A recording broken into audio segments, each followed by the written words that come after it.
کہ آپ صلی اللہ علیہ وسلم نے جب مکے سے مدینہ ہجرت فرمائی تو مدینہ میں ایک ریاست قائم کرنے کے بعد اسلام پھلنے پھیلنے اور پھولنے لگا، جس کی وجہ سے کفار مکہ کو مزید تکلیف ہوئی کہ ہم نے تو ان کو مکے سے نکالا تھا کہ یہ دین مکے میں پھیل رہا تھا، یہ مکہ سے ہجرت کر کے مدینہ گئے اور اب وہاں بھی وہ دین اسی طرح بلکہ اس سے بڑھ کر پھیل رہا ہے۔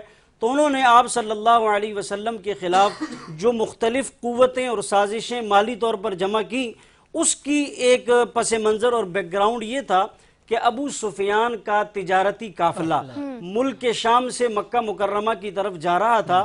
علماء نے لکھا ہے کہ اس تجارتی قافلے میں اہل مکہ کے ہر شخص نے انویسٹمنٹ کے طور پر پیسے جمع کروائے تھے اور ہر شخص نے اس کے اندر پیسے رکھے تھے۔ مفسرین نے لکھا ہے کہ اس وقت اگر ہم اس کی قیمت کا اندازہ لگائیں آج سے 1400 سال پہلے تو وہ تقریباً 26 لاکھ روپے کی اماؤنٹ بنتی اس وقت کی، اور اگر آج اس کو آپ کاؤنٹ کریں تو وہ اس سے کئی گنا 26 ارب سے بڑھ کر کے وہ کاؤنٹنگ شمار ہوگی۔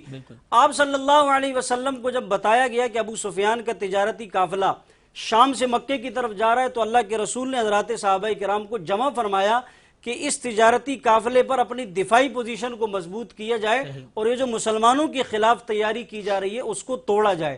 یہ غزوہ بدر چونکہ ابتدائی جنگ تھی، اس سے پہلے حضرات صحابہ کرام نے کوئی جنگ لڑی نہیں ہے، اور یہ عجیب بات ہے، اللہ کے رسول فرماتے ہیں نا ان اللہ اختارنی واختار علی اصحابی، تمام نبیوں میں اللہ نے مجھے چنا اور میرے لیے اللہ نے صحابہ کو چنا۔ اگر آپ اچانک کسی آدمی کو جنگ پر جانے کا کہیں، یہ وہ موقع ہوتا ہے جس پر آپ اپنے سچے کی اور جھوٹے کی پہچان کر سکتے ہیں، مخلص اور منافق کی پہچان کر سکتے ہیں، ہاں کون مخلص ہے اور آپ کے ساتھ اور کون منافق ہے۔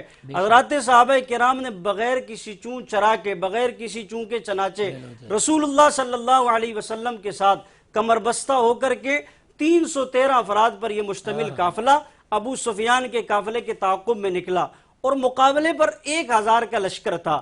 ابو سفیان اور اس کے قریب جو آئے ہوئے مکہ سے ابو جہل کا قافلہ وہ ساتھ میں مل گیا۔ جناب رسول اللہ صلی اللہ علیہ وسلم نے ایک مقام پر پڑاؤ ڈالا، اللہ کے رسول کے لیے یہاں پر خیمہ بنایا گیا۔ حضرت ابو بکر صدیق رضی اللہ تعالیٰ عنہ خیمے میں داخل ہوئے تو آپ دیکھیں اللہ کے رسول کا سر سجدے میں ہے، آنسوؤں کی لڑی جاری ہے اور آپ کے آنسو بہہ رہے ہیں، اور آپ یہ دعا کریں اللہم ان تہلک ہذہ العصابہ، اے اللہ میں نے اپنی چند سالوں کی محنت آپ کے سامنے لایا ہوں، مکے کا تڑپنا لایا ہوں، راتوں کا جاگنا لایا ہوں، طائف کے پتھر کھانا لایا ہوں، اور بیت اللہ میں کھڑے ہو کر کے راتوں کو رونا آپ کے سامنے لایا ہوں۔ یہ چند صحابہ ہیں، اگر آج یہ نہ رہے تو کل قیامت تک دین کیسے پھیلے گا، تیرا دین کا نام کون لے گا؟ یہ وہ صحابہ کرام تھے جن کو ایک ایک کو جا کر اللہ کے رسول نے دعوت دی اور ان کو تیار کیا۔ 313 کا مقابلہ 1000 کے ساتھ، یہاں صحابہ کرام کے پاس 2 گھوڑے، وہاں پر 200 گھوڑے، یہاں پر 70 اونٹ ہیں، اور اس کے مقابلے میں 600 زریں ہیں، یہاں 6 زریں آپ کے پاس ہیں، یعنی افراد بھی کم، جنگی سامان بھی کم، اور اس کے مقابلے میں افراد بھی زیادہ، جنگی سامان بھی زیادہ۔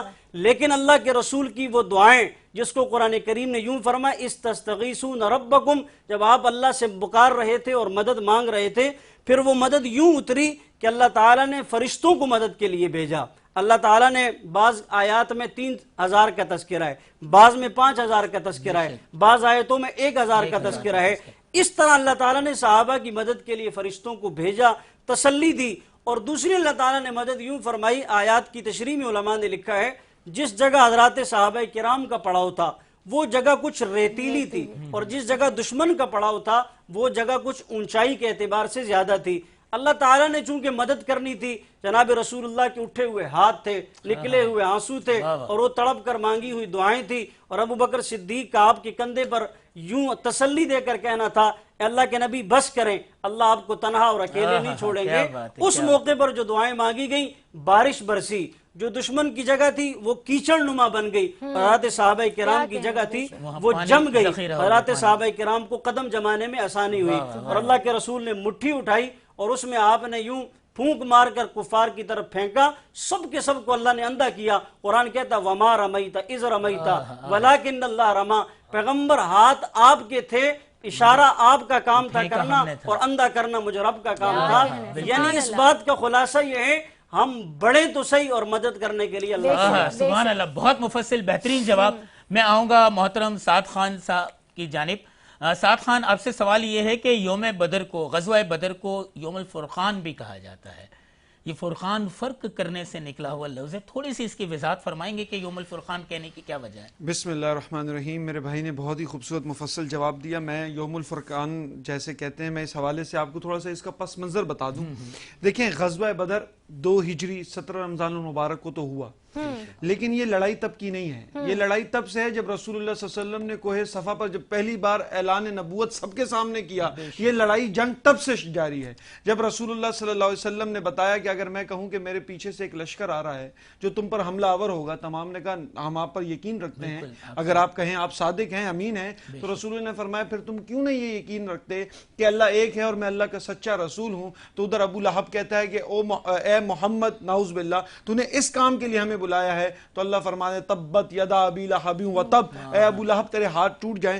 تو حضرت یہ جو لڑائی ہے یہ مکہ میں ہی شروع ہو گئی تھی. یہ فرق الفرقان، یہ فرق وہیں شروع ہو گیا تھا. یہ لڑائی حق باطل کی ہے، یہ لڑائی دین اور مخالف دین کی ہے، یہ لڑائی سچائی اور گمراہی کے درمیان ہے، یہ لڑائی ایک حق اور باطل کے درمیان فرق کرنے کا ہے. یہ تو ہوئی تو 2 ہجری 17 رمضان المبارک کو ہے، لیکن اس کا سلسلہ شروع سے ہی شروع ہو گیا تھا. اور یاد رکھیے، ہمارے ہاں کچھ لوگ کہتے ہیں کہ ان کو مسئلہ رسول اللہ صلی اللہ علیہ وسلم کی ذات سے تھا.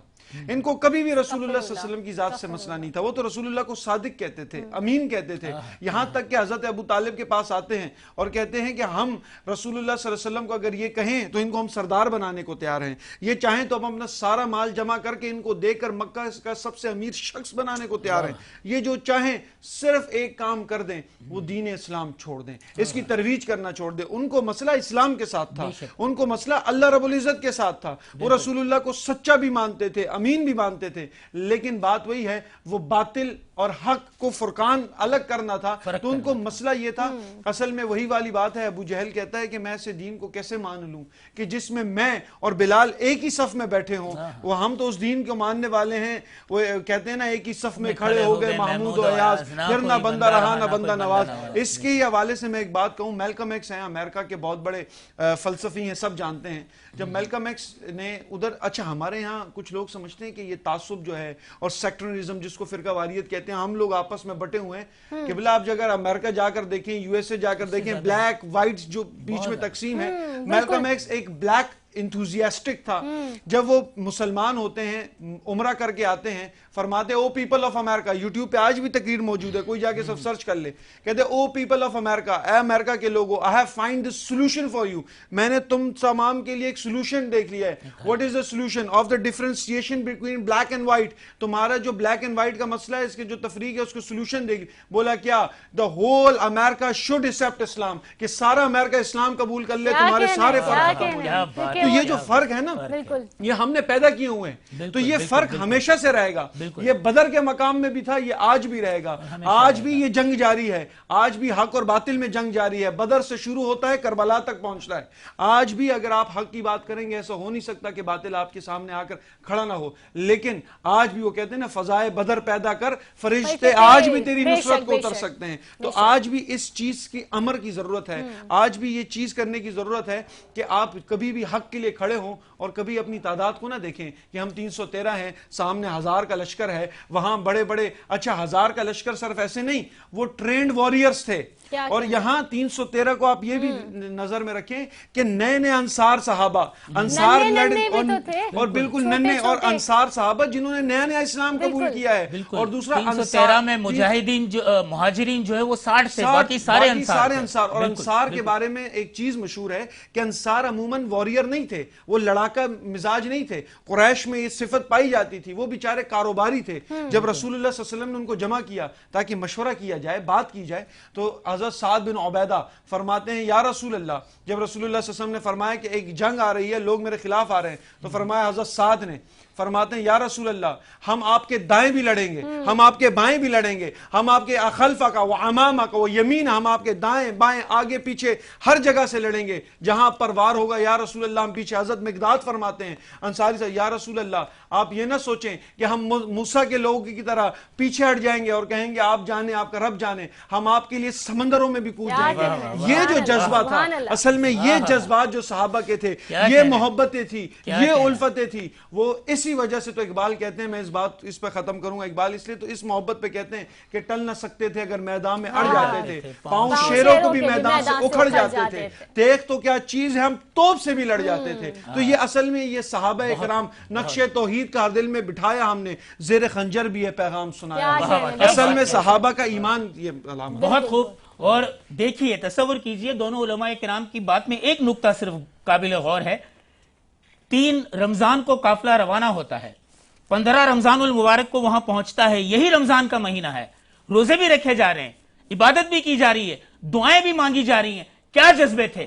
یہ اصحاب بدر ہی تھے جنہوں نے رہتی دنیا کے لوگوں تک یہ پیغام پہنچا دیا کہ اللہ کی راہ میں لڑنے کے لیے ہم وقت تیار ہیں۔ انہوں نے ثابت کر دیا کہ نہ مسجد میں نہ بیت اللہ کی دیواروں کے سائے میں نماز عشق ادا ہوتی ہے تلواروں کے سائے میں۔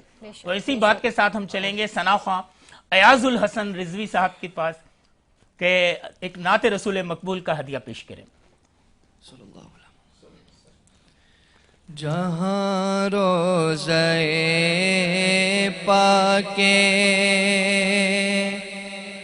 خیر الورا ہے، وہ جنت نہیں ہے تو پھر اور کیا ہے؟ کہاں میں کہاں یہ مدینے کی گلیاں، یہ قسمت نہیں ہے تو پھر اور کیا ہے؟ محمد کی عظمت کو کیا پوچھتے ہو کہ وہ صاحب کعبہ قوسین ٹھہرے۔ محمد کی عظمت کو کیا پوچھتے ہو کہ وہ صاحب کعبہ قوسین ٹھہرے، قوسین ٹھہرے۔ بشر کی سر عرش مہمان نوازی، یہ عظمت نہیں ہے تو پھر اور کیا ہے؟ کہاں میں کہاں یہ مدینے کی گلیاں، یہ قسمت نہیں ہے تو پھر اور کیا ہے؟ کہ قیامت کا ایک دن معین ہے لیکن ہمارے لیے ہر نفس ہے قیامت، قیامت کا ایک دن معین ہے لیکن ہمارے لیے ہر نفس ہے قیامت، نفس ہے قیامت۔ کیونکہ مدینے سے ہم جان نثاروں کی دوری، یہ قیامت نہیں ہے تو پھر اور کیا ہے؟ مدینے سے ہم جان نثاروں کی دوری، یہ قیامت نہیں ہے تو پھر اور کیا ہے؟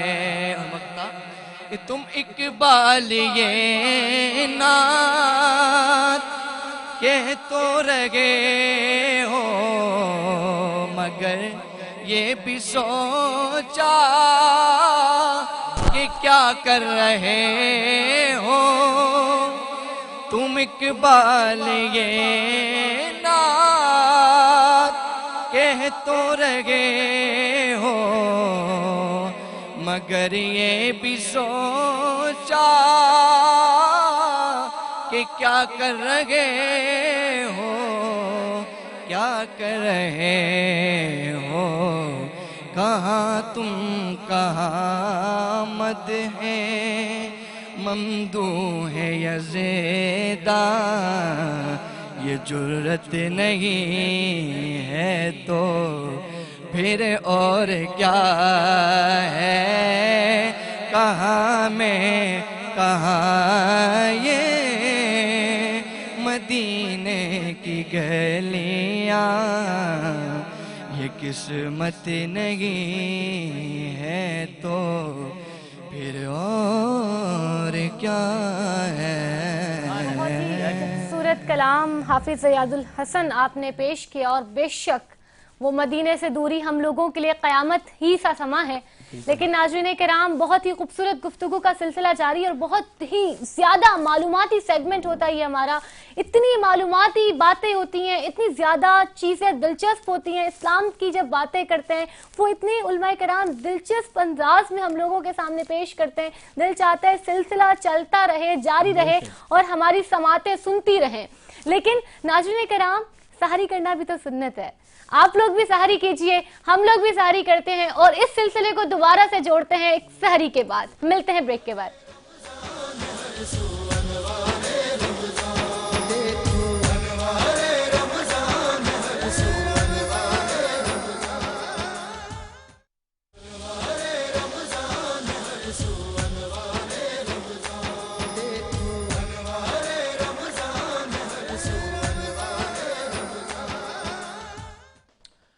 آج کی سحر کے بعد یوم بدر کے شہداء کو، یوم بدر کے ایک ایک مجاہدین کو ہم سب کی جانب سے سلام عظمت و رفعت کہ آج بات چل رہی ہے اور قصہ چل رہا ہے اور واقعہ چل رہا ہے اس جہاد کا جس کے باعث اللہ تعالیٰ نے محترم و معتبر بنایا تمام مجاہدین کو، ان اصحاب کو جو سب کچھ چھوڑ کر صرف رضا الہی کے لیے روزے کی حالت میں سفر بھی درپیش رہا، عبادتیں بھی ہوئیں، سجدے بھی ہوئے اور پھر محبوب خدا نے دعا مانگی.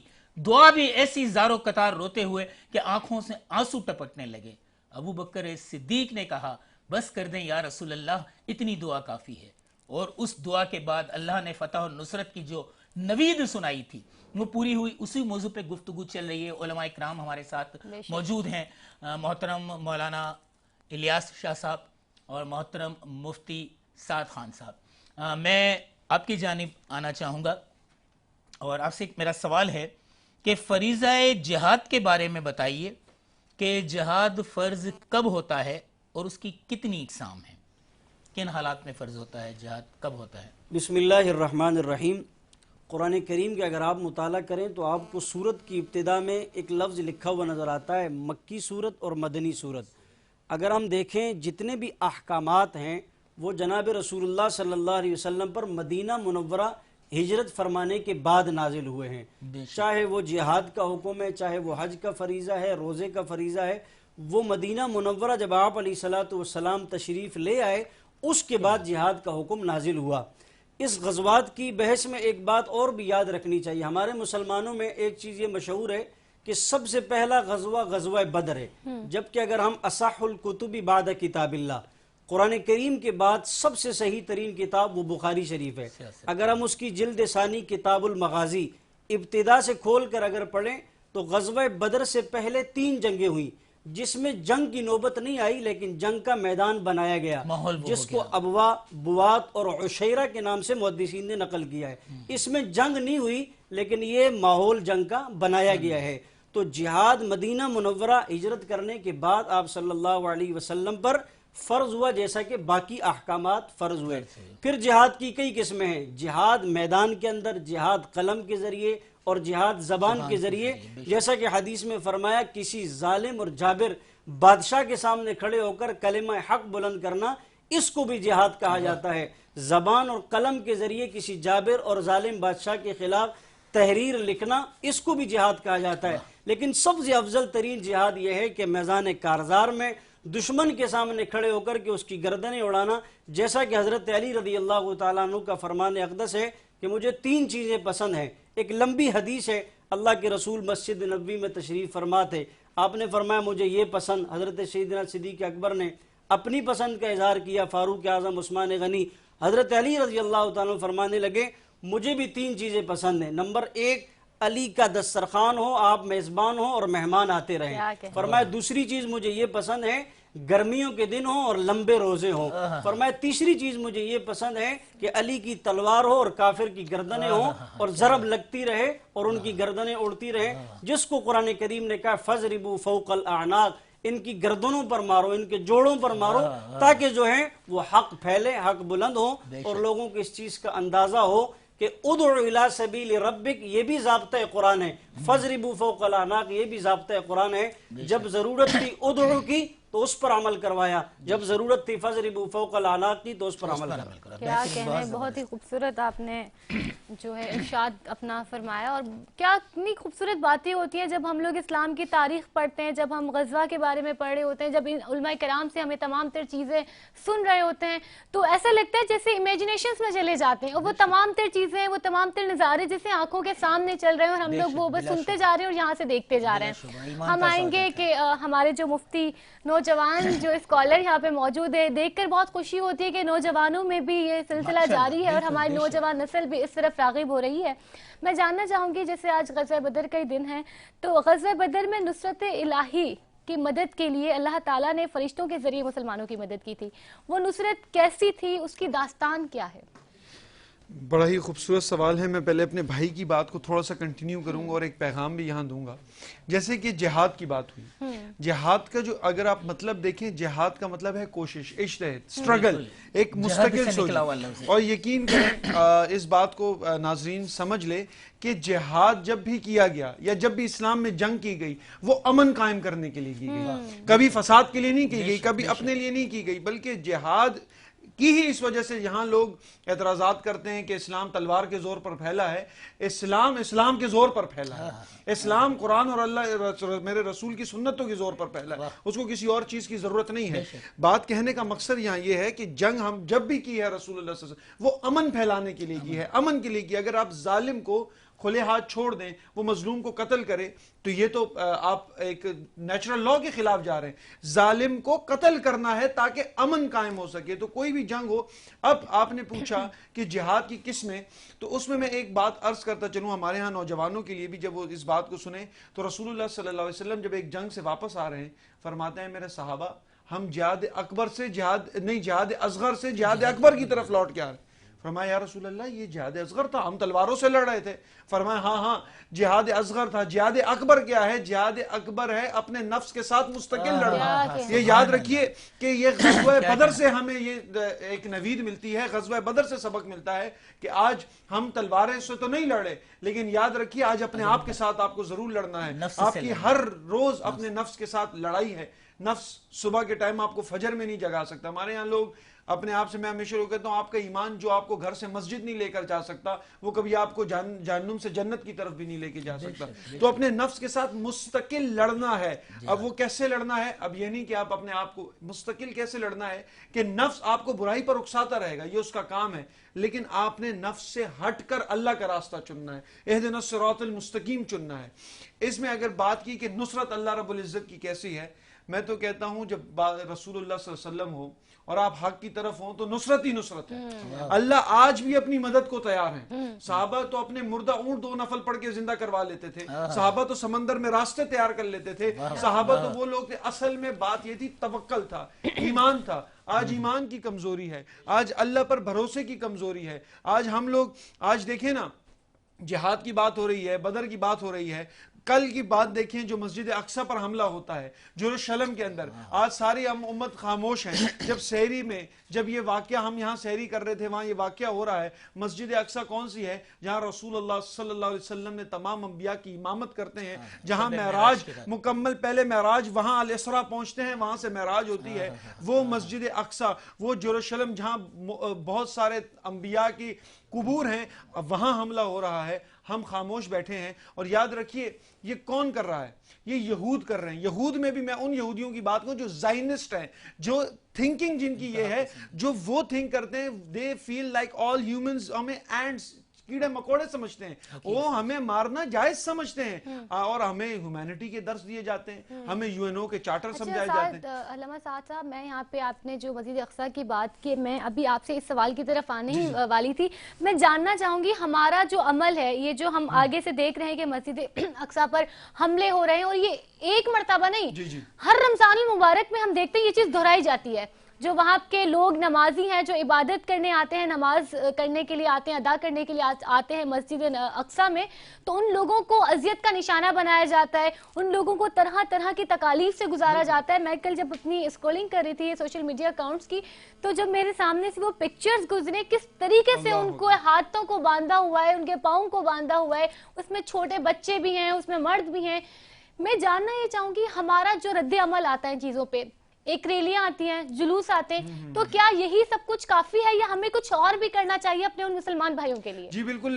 بات یہ ہے کہ رسول اللہ صلی اللہ علیہ وسلم نے فرمایا میری تمام عمر کمثل جسدی ہے، ایک جسم کی مانند ہے. ایسا نہیں ہو سکتا کہ میرے پیر میں درد ہو میں کہوں الحمدللہ میں ٹھیک ٹھاک ہوں. میرا پورا جسم اس کی درد محسوس کرے گا، اس کے کانسیکوینسز محسوس کرے گا. اگر یروشلم کے اندر، مسجد اقصی کے اندر یا دنیا کے کسی جگہ پر میرے مسلمان بھائی کو کوئی تکلیف پہنچا رہا ہے تو ہمیں یہاں بیٹھ کے اس کی تکلیف محسوس ہونی چاہیے اگر ہم مسلمان ہونے کا دعویٰ کرتے ہیں.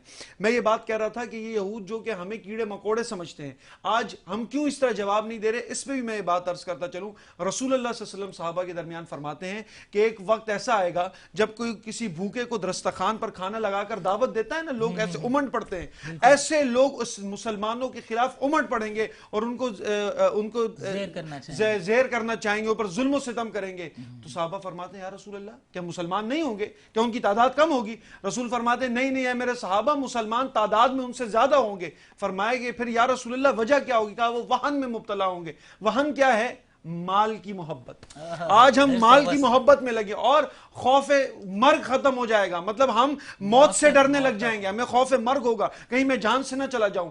دیکھیں وہ کہتے ہیں نا کہ کروں تیرے نام پہ جاں فدا، نہ بس ایک جا دو جہاں فدا، دو جہاں سے بھی جی نہیں بھرا، کروں کیا کروڑوں جہاں نہیں. یہ جو ہماری زندگیاں ہیں یہ تو در رسول پر فنا ہونے کے لیے ہیں. ہم نے تو یہ جانے ہمارے، دیکھیں میں ہمیشہ ایک بات کرتا ہوں کہ جو بلاسفیمی کی ہم بات کرتے ہیں، ہم گستاخی کی بات کرتے ہیں، قانون کیوں بنائے جاتے ہیں؟ قانون بنائے جاتے ہیں انسان کی عزت، جان مال کی حفاظت کے لیے. ان کو یہ بات کیوں نہیں سمجھ میں آتی کہ ہم رسول اللہ صلی اللہ علیہ وسلم سے اپنی عزت سے، اپنی جان سے، اپنی تمام چیزوں سے زیادہ محبت کرتے ہیں. ان کے اوپر کوئی بات آئے گی ہماری جانیں ان کے سامنے کچھ نہیں ہے، کیونکہ حدیث لا یؤمن احدکم حتی اکون احب الیہ من والدہ وولدہ والناس اجمعین. جیسے کہ میری بہن نے کہا آج وجہ کیا ہے؟ آج وجہ یہ ہے کہ ہم لوگ حریص ہو گئے، ہم مال کی ارث و وصل، ہمیں کسی کی فکر نہیں ہے. اور پھر میں اس میں ایک اور بات، کہاں ہے اقوام متحدہ، کہاں ہے یہ علم بردار جو یو این او کے چارٹر بناتے ہیں اور کہتے ہیں یو این او کے چارٹر کا مقصد کیا تھا؟ مقصد یہ تھا کہ انسان کی جان محفوظ رہے. کہاں انسان کی کون سی جانیں محفوظ ہیں؟ ہم یہ دیکھتے ہیں سب سے دنیا کا بہترین چارٹر، میں اس پہ گفتگو ختم کروں گا، دنیا کا سب سے بہترین چارٹر کون سا ہے؟ وہ حجۃ الوداع کا خطبہ ہے، جہاں رسول اللہ صلی اللہ علیہ وسلم نے بتا دیا کہ کوئی بلیک وائٹ سے بہتر نہیں ہے، کوئی کسی میں تفریق نہیں ہے، صرف ایک چیز جو آپ کے درمیان فرق کرتی ہے وہ تقوی ہے. اور حضرت یہ میرا جملہ آج تمام ناظرین کے لیے اور اتنا خوبصورت ہے. اصل میں تمام لوگ کیا چاہتے ہیں؟ یہ چاہتے ہیں، اور یہ تمام مذاہب یہ چاہتے کیا ہیں؟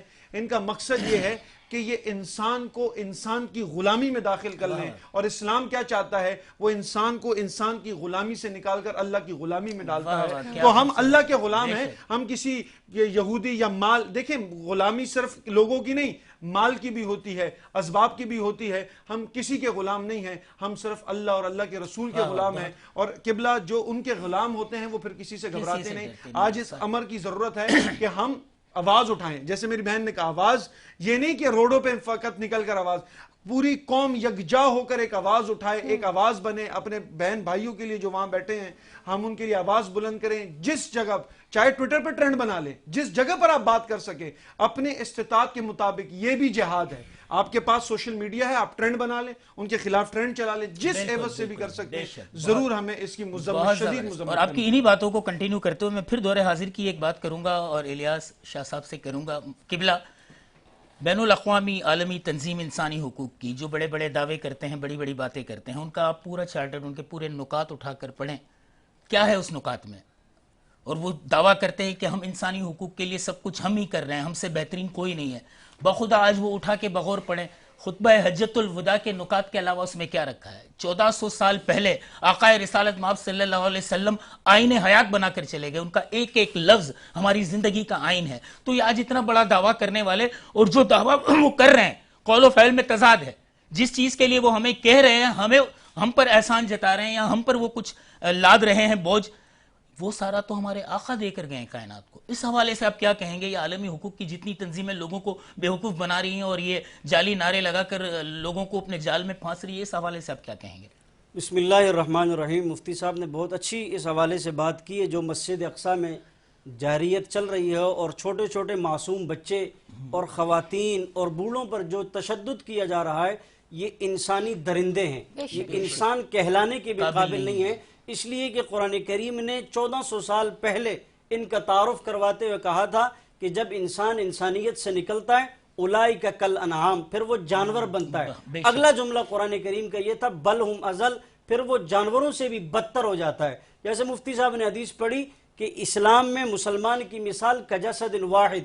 اگلی حدیث کا ٹکڑا یہ انشتکا عینہ انشتکا کلو انشتکا رأسہ انشتکا کلو. کیا زبردست آقا نے مثال دے کر فرمایا, اسلام میں مسلمان کی مثال ایک جسم کی ہے. سر میں درد ہوتا ہے تو پورے جسم کو تکلیف ہوتی ہے, آنکھ میں درد ہوتا ہے تو پورے جسم کو تکلیف ہوتی ہے. اس کی مثال یوں ہے, زبان تکلیف کو بیان کرتی ہے, آنکھیں اس دوا کو تجویز کرتے ہوئے دیکھتی ہیں, ہاتھ اس کے استعمال کی طرف بڑھتے ہیں, اندر کا جتنا بھی سسٹم ہے اس بیماری کے ساتھ لڑنے کے لیے استعمال ہوتا ہے. معنی اور مطلب یہ ہے, اگر مسلمان مسجد اقصیٰ میں تڑپے تو پاکستان کے مسلمان کو بستر پر سکون کی نیند نہیں آنی چاہیے. اگر مسلمان فلسطین میں تڑپے تو سعودی عرب اور باقی ممالک میں رہنے والے مسلمان کو تکلیف ہوں, جیسے ایک جسم کی مثال ہے. ہم کہتے ہیں غم تو تمہارا ہے, ہم تو آج پرامن طریقے سے بیٹھے ہوئے ہیں, اور ہم صرف یہ, ہم اقوام متحدہ ہو یا باقی جتنے بھی ایک نعرے لگانے والی باتیں ہوں, وہ صرف آن دی ریکارڈ ہیں کیمرے کے آگے, اس کے علاوہ ہمارا عملی اقدام کوئی بھی نہیں ہے. آج امت مسلمہ کو ضرورت ہے محمد بن قاسم کی, آج امت مسلمہ کو ضرورت ہے صلاح الدین ایوبی کی, آج امت مسلمہ کو ضرورت ہے غزوہ احد سے سبق سیکھنے کی. صحابہ کی لاشیں پڑی ہوئی ہیں, ایک صحابی کو پانی پیش کیا جاتا ہے, وہ کہتا ہے دوسرے کو دے دیں, دوسرے کو پیش کیا جاتا ہے, وہ کہتا ہے تیسرے کو دے دیں, تیسرے سے چلتے ہوئے چوتھے تک آتا ہے اور آخر تک پہنچتا ہے, تو آخر سے لے کر پہلے تک یعنی 70 صحابہ شہید ہو چکے ہوئے ہوتے ہیں. یہ ان کی مثال تھی کہ ایک نے دوسرے کی تکلیف کو محسوس کیا. ایک عورت کے 4 افراد گھر کے جنگ میں شہید ہو گئے, جب وہ چلنے لگی تو کسی نے کہا آپ کو پتہ ہے بھائی شہید, بیٹا شہید, شوہر شہید. اس نے کہا اس بات کو چھوڑو, مجھے بتاؤ آقا صلی اللہ علیہ وسلم کا حال کیا ہے. چلی تھی ایک ضعیفہ جستجو حال کرنے کو, کسی اچھی خبر کا بڑھ کر استقبال کرنے کو. گئے تھے جنگ میں اس کے بھائی اور برادر بھی, لٹا دیے تھے اس نے فرزندانوں کے گوہر بھی. نہ بھائی کا, نہ بچوں کا, نہ شوہر کا خیال آیا, رسول اللہ کیسے ہیں یہی لب پر سوال آیا. اسی مسجد اقصیٰ میں آقا نے حضرات انبیاء علیہ السلام کو معراج کی رات امامت کرائی. آج حضور کی روح روزے کے اندر تڑپ رہی ہے کہ مسلمان بچے جن کو جنگ میں بھی اللہ کے رسول نے امن دیا, وہ عورتیں جن کو اللہ کے رسول نے جنگ میں بھی امن دیا, وہ بوڑھے جن کو آقا نے جنگ میں بھی امن دیا, آج مسلمان اپنی مستی میں مست ہے, سو رہے ہیں. شاعر نے یوں بیدار کرتے ہوئے کہا ہے سنبھل جاؤ مسلمانوں, سنبھل جانے کا وقت آیا, بہت سوئے ہو تم اب ہوش میں آنے کا وقت آیا. جلا ڈالی تھی تم نے کشتیاں اندلس کے ساحل پر, اسی ماضی کی تاریخوں کو دہرانے کا وقت آیا. جہاں سے 313 چلے تھے تم مسلمانوں, اسی ماضی کے نقشوں پر چلنے کا وقت آیا. آج یہ ماضی کے نقشے اگر ہم نہیں دہرائیں گے تو ایک مسجد اقصیٰ نہیں ہے, اس سے معاملہ آگے بڑھے گا اور پھر ہم تک پہنچے گا, اور پھر ہم اپنے اپنے تفریق میں بٹے ہوئے ہیں.